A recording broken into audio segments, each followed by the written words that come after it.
All right, let's dive right into something that's, well, a little counterintuitive when it comes to money. We're going to explore why your financial success has way less to do with what you know and almost everything to do with how you behave. So, this whole idea kicks off with a really strange puzzle, one that kind of gets to the core of our whole relationship with money. And the puzzle is this: how can some of these smartest, most educated people in the world end up totally broke, while someone with zero financial training can become a multimillionaire? I mean, seriously, how does that even happen? Okay, to really get this, let's look at a real life tale of two guys. On one side, you've got Richard Fuscone. This guy is the real deal. Harvard educated, a top executive at Merrill Lynch. And on the other side, we have Ronald Reed, a janitor from rural Vermont. I mean, one guy had literally every advantage you can imagine, and the other had, well, none. But what happened to them is going to blow your mind. So, who was this Ronald Reed guy? Well, his life was incredibly simple. He was a gas station attendant for 25 years. Then he swept floors at JCPenney for another 17. He lived in the same small house his whole life. But here's the secret. Quietly, under the radar, he was taking the little bits of money he did save and just buying blue chip stocks. And then he did the hardest thing of all. He just waited for decades.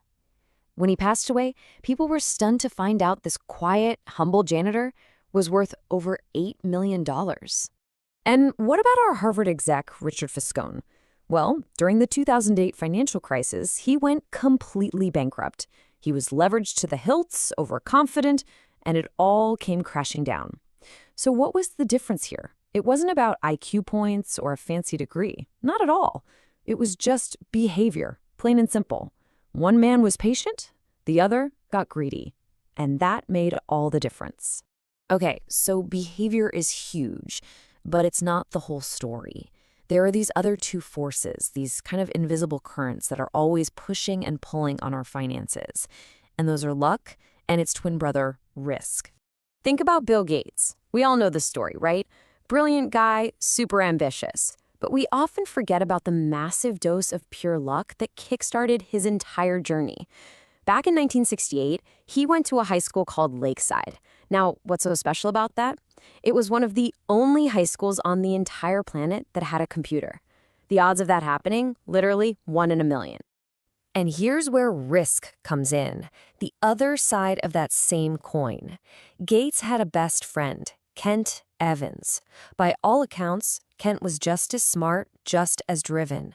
They had plans to conquer the world together, become CEOs. But before they could even graduate, Kent died in a freak mountaineering accident. Another 1 in a million event, right? But this time, it was an absolute tragedy. So even if you navigate luck and risk and you do succeed, there's another trap waiting for you. It's that feeling of never having enough, that constant desire for more. There's this great story about Joseph Heller, the guy who wrote Catch-22. He's at a party and someone points out that a hedge fund manager there made more money in a single day than Heller had made from his famous novel in its entire lifetime. And Heller's response was just perfect.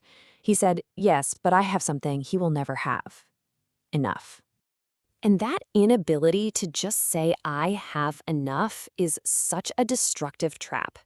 I mean, look at Raja Gupta. He was the CEO of McKinsey, worth $100 million. But that wasn't enough. He wanted to be a billionaire, so he got into insider trading and ended up in prison. Or Bernie Madoff.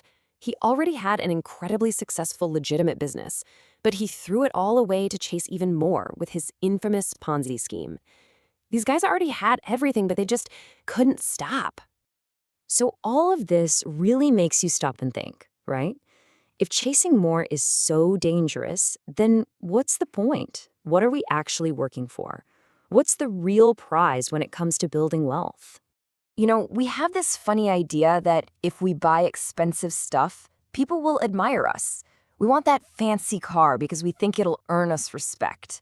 But there's this weird little paradox. Think about it. When you see someone drive by in a Ferrari, do you really think, "Wow, that person is so cool"? Or do you think, "Man, if I had that car, people would think I'm cool"? See? It's not really about admiring the person, it's about imagining ourselves with the object. And that brings us to what true wealth really is. It's not a Lamborghini. It's not a Rolex. The highest form of wealth is having total control over your own time. It's being able to wake up in the morning and say, I can do whatever I want today. That freedom, that autonomy, that is the real prize. And it's not just a nice idea. The data backs this up. A psychologist named Angus Campbell spent years studying what makes people happy. And he found that the number one most dependable predictor of happiness wasn't how much money you made or how big your house was. It was simply having a strong sense of control over your own life. That's it. Okay, so if freedom is the ultimate goal, that completely changes the game. It changes how we should be thinking about money itself. And this is where we have to understand the huge difference between being rich and being wealthy. They are not the same thing. Being rich is about your current income. It's flashy, it's visible. It's the guy who buys the Ferrari to scream, look how much money I have. But being wealthy, that's what you don't see. It's the money that isn't spent. It's the Ferrari that was never bought in the first place. Wealth is invisible. It's hidden away in savings and investment accounts, quietly building you freedom, options, and security.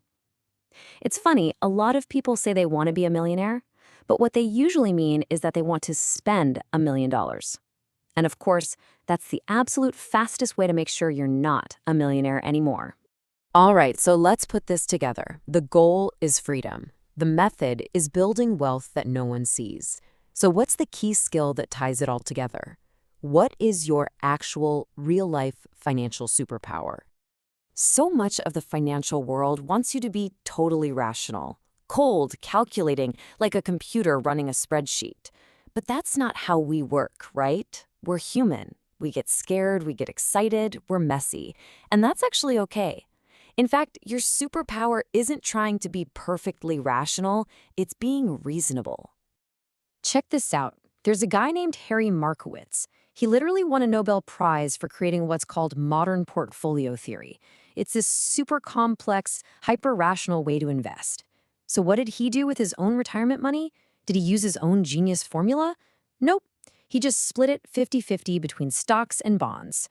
When someone asked him why, he basically said it was because he knew he'd regret it if the market shot up and he missed it, and he'd regret it if it crashed and he lost everything. So 50-50 let him sleep at night. It wasn't the most rational choice, but it was perfectly reasonable for him. And that's the whole point right there. The best financial plan in the world, the one with the highest possible returns on paper, is completely useless if you're going to panic and abandon it the second the market gets scary. A good enough plan that you can actually stick with through the good times and the bad. That's infinitely more powerful than some perfect plan that doesn't account for the fact that you're a human being. So when it all comes down to it, being good with money isn't really about mastering spreadsheets or complex financial models. It's about understanding yourself, knowing your fears, knowing your real goals, and figuring out your own personal definition of enough. Your biggest advantage isn't in your head, it's in your behavior. It's self-awareness. So the final question to leave you with is this: what financial story are you living?